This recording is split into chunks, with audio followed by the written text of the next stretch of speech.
Start.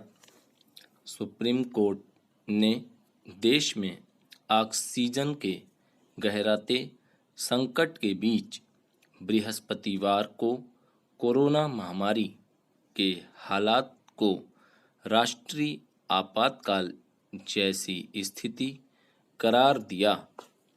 Corona प्रबंधन से जुड़े मामलों पर स्वतः संज्ञान लेते हुए शीर्ष कोर्ट ने कहा, केंद्र व राज्यों की तैयारियों पर 6 हाईकोर्ट में सुनवाई से भ्रम की स्थिति पैदा हो रही है। कोर्ट ने केंद्र सरकार से ऑक्सीजन, आवश्यक दवाओं की पर्याप्त व एक समान आपूर्ति सुनिश्चित करने के लिए उठाए कदमों की राष्ट्रीय योजना पेश करने को कहा।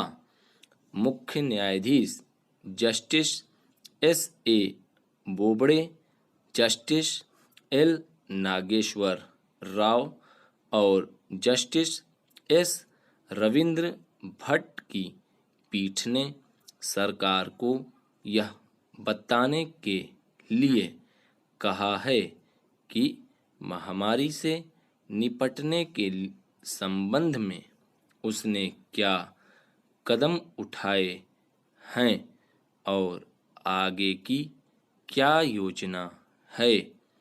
पीठ ने कहा, कम से कम 6 हाईकोर्ट दिल्ली, बॉम्बे, सिक्किम, मध्य प्रदेश, कलकत्ता और इलाहाबाद पहले से ही राज्य व केंद्र की तैयारियों से जुड़े विभिन्न मुद्दों को सुन रहे हैं।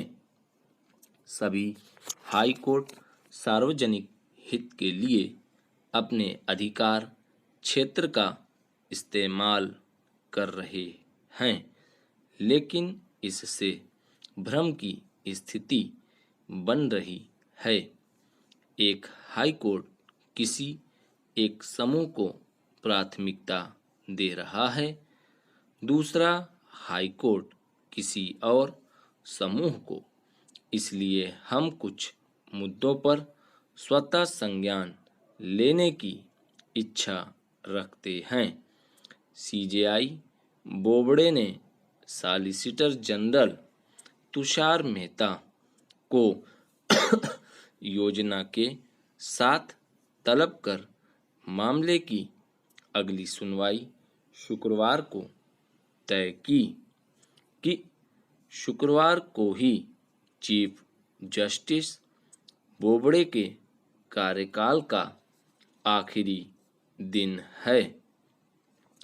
दिल्ली हाई कोर्ट ने ऑक्सीजन के गंभीर संकट पर केंद्र सरकार को स्पष्ट चेतावनी देते हुए कहा कि इस वजह से अगर किसी की जान जाती है तो आपराधिक कार्रवाई होगी।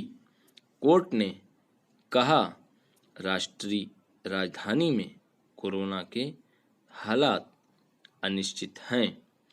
कई अस्पतालों में ऑक्सीजन नहीं है। केंद्र दिल्ली को ऑक्सीजन की बिना बाधा और निर्धारित आवंटन के तहत आपूर्ति करे।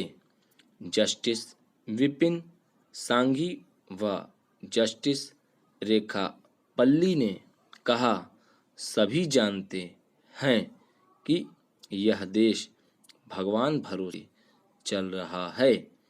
ऑक्सीजन परिवहन की बाधाएं दूर करने के लिए सभी जरूरी कदम उठाए जाएं।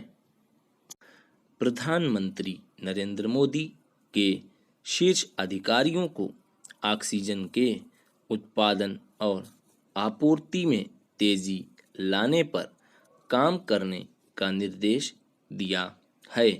PM मोदी ने बृहस्पतिवार को समीक्षा बैठक में ऑक्सीजन की वितरण व्यवस्था मजबूत करने के साथ साथ उसे स्वास्थ्य केंद्रों तक पहुंचाने के लिए विशेष कॉरिडोर बनाने का भी निर्देश दिया।